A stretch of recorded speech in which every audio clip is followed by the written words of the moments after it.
नमस्कार।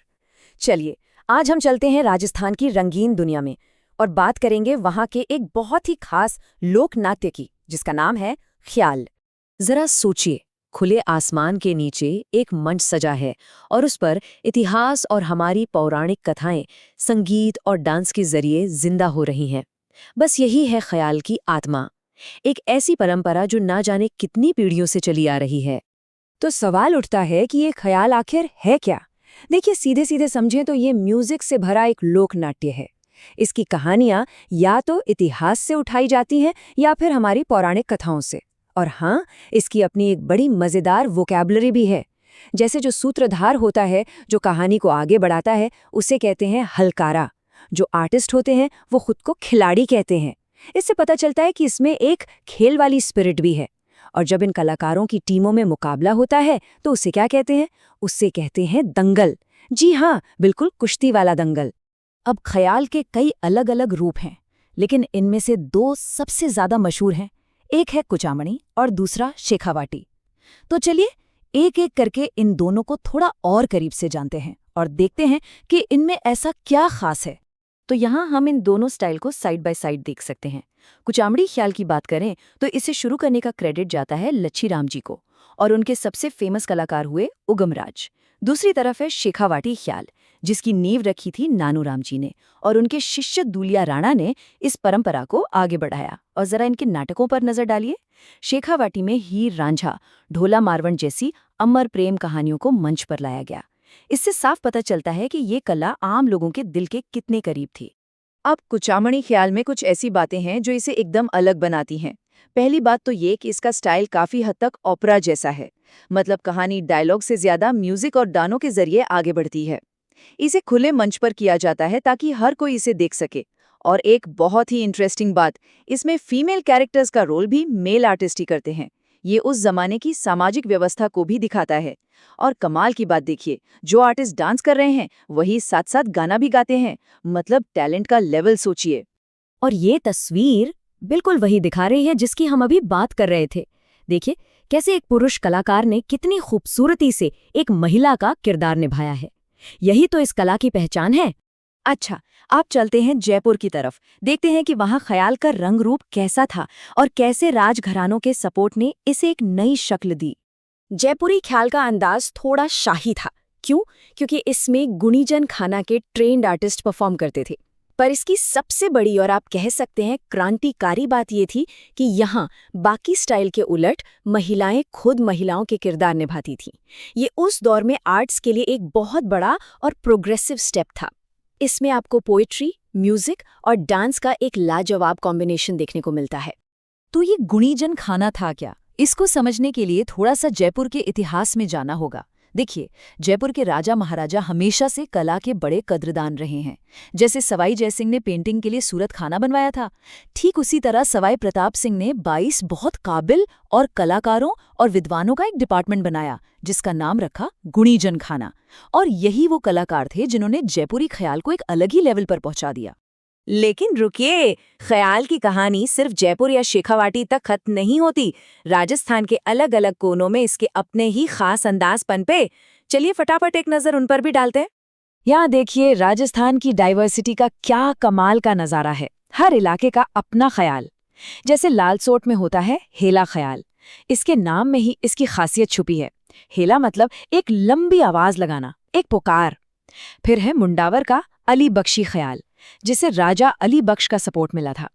मतलब हर स्टाइल अपनी जमीन की, अपनी मिट्टी की कहानी कहता है। चाहे वो धौलपुर के भेंट के दंगल हों या करौली का कन्हैया ख्याल, जिसमें कहानी सुनाने वाले को बड़े प्यार से मेडिया कहते हैं। चलिए अब बात करते हैं दो और बहुत बहुत महत्वपूर्ण लोक नाट्य की। पहला है गवरी, जो भील जनजाति की सदियों पुरानी परंपरा है, और दूसरा है तुर्रा कलंगी ख्याल, जो अपने सिंबॉलिज्म, अपने प्रतीकों के लिए बहुत मशहूर है। गवरी, जिसका एक नाम राई भी है, ये मेवाड़ इलाके में भील जनजाति का एक शानदार लोकनाट्य है। और इसमें खास बात यह है कि सिर्फ पुरुष ही हिस्सा लेते हैं। इसे राजस्थान का सबसे पुराना लोकनाट्य माना जाता है। इतना पुराना कि इसे लोकनाट्यों का मेरू नाट्य, यानी लोकनाट्यों की रीढ़ की हड्डी कहा जाता है। और ये सिर्फ एक प्ले नहीं है, ये तो 1 महीने से भी ज्यादा चलने वाला एक पूरा का पूरा धार्मिक अनुष्ठान है। और अब आते हैं तुर्रा कलंगी पर। ये सिर्फ एक आर्ट फॉर्म नहीं है, ये हिंदू मुस्लिम एकता की एक जीती जागती मिसाल है। इसकी तो आत्मा में ही ये एकता बसी है। देखिए कैसे। इसमें तुर्रा को भगवान शिव का प्रतीक माना जाता है और कलंगी को माँ पार्वती का। और इसे आगे बढ़ाने वाले भी दो संत थे, एक हिंदू संत तुकनगीर और एक मुस्लिम संत शाह अली। आप सोचिए, ये कला कितनी गहरी और कितनी खूबसूरत बात कह रही है। और ये जो तस्वीर है, ये उसी कला की वाइब्रेंसी दिखा रही है। तुर्रा तलंगी का जो स्टेज होता है ना, उसे बहुत ही शानदार तरीके से सजाया जाता है और यही माहौल होता है जो ऑडियंस को कहानी के अंदर तक खींच लेता है। राजस्थान में इस परंपरा को आगे लेकर गए सेडू सिंह और हमीद बेग, और इसके जो मेन सेंटर बने वो थे चित्तौड़गढ़ में घुसुंडा और निम्बाहेड़ा। पर इसकी सबसे मजेदार बात क्या है जानते हैं? यहाँ ऑडियंस और आर्टिस्ट के बीच कोई दीवार नहीं होती। दर्शक सिर्फ चुपचाप बैठ के देखते नहीं हैं, बल्कि वो भी परफॉर्मेंस का हिस्सा बन जाते हैं। इससे पूरा माहौल एकदम जिंदा हो जाता है। और चंग नाम का जो इंस्ट्रूमेंट है, उसकी ताल पर जो डायलॉग बोले जाते हैं, उन्हें बोल कहते हैं। तुर्रा कलंगी में ज्यादातर राजा हरिश्चंद्र और भक्त पूरणमल जैसे आदर्श किरदारों की कहानियां सुनाई जाती हैं। और इस महान कला को आज तक जिंदा रखने का जो क्रेडिट है, वो जयदयाल सोनी, चेतराम और हमीद बेग जैसे महान कलाकारों की कई पीढ़ियों को जाता है, जिन्होंने अपनी पूरी जिंदगी इस आर्ट को दे दी। तो चलिए अब इस सफर के आखिरी पड़ाव पर चलते हैं और बात करते हैं बीकानेर के मशहूर रम्मत की, जो होली के टाइम पर तो एक अलग ही रंग जमा देती है। रम्मत, जो मेनली जैसलमेर और बीकानेर में पॉपुलर है, ये भी एक म्यूजिकल फोक ड्रामा है। रम्मत का मतलब ही होता है खेलने वाला, और ये अक्सर खुले बाजारों में सबके बीच में होती है, जिससे ये लोगों से और भी ज्यादा जुड़ जाती है। बीकानेर में तो रम्मतों की शुरुआत होली पर फक्कड़ दाता की रम्मत से होती है। बीकानेर की एक बड़ी खास पहचान है पाटा संस्कृति। इसका क्या मतलब है? इसका मतलब है कि यहाँ रमत जमीन पर नहीं, बल्कि लकड़ी के बड़े बड़े तख्तों पर होती है, जिन्हें पाटा कहते हैं। ये ऊंचा स्टेज कलाकारों को भीड़ से अलग दिखाता है और परफॉर्मेंस को और असरदार बनाता है। अगर कुछ फेमस रम्मतों की बात करें तो उनमें अमर सिंह राठौड़ री रम्मत और हिड़ाओ मेरी की रम्मत का नाम जरूर आता है। हिड़ाओ मेरी की रम्मत तो सबसे ज्यादा पॉपुलर है, क्योंकि ये एक आदर्श पति पत्नी की कहानी है। और हाँ, इसमें जो आर्टिस्ट होते हैं उन्हें खिलार कहते हैं, और जो मेन आर्टिस्ट होते हैं उन्हें टेरिये कहा जाता है। लेकिन रमत सिर्फ मनोरंजन का जरिया नहीं थी, ये क्रांति का, बगावत का मंच भी बनी। और इसकी सबसे बड़ी मिसाल है जैसलमेर के तेज कवि। उन्होंने अपनी कला को, अपनी रमत को आज़ादी की लड़ाई का हथियार बना दिया। सोचिए, 1943 में उन्होंने स्वतंत्र बावनी नाम से एक रमत लिखी और उसे सीधा महात्मा गांधी को जाके भेंट कर दिया। अब इस हिम्मत वाले काम के लिए जाहिर है उनके खिलाफ गिरफ्तारी का वारंट निकल गया, पर तेज कवि डरे नहीं।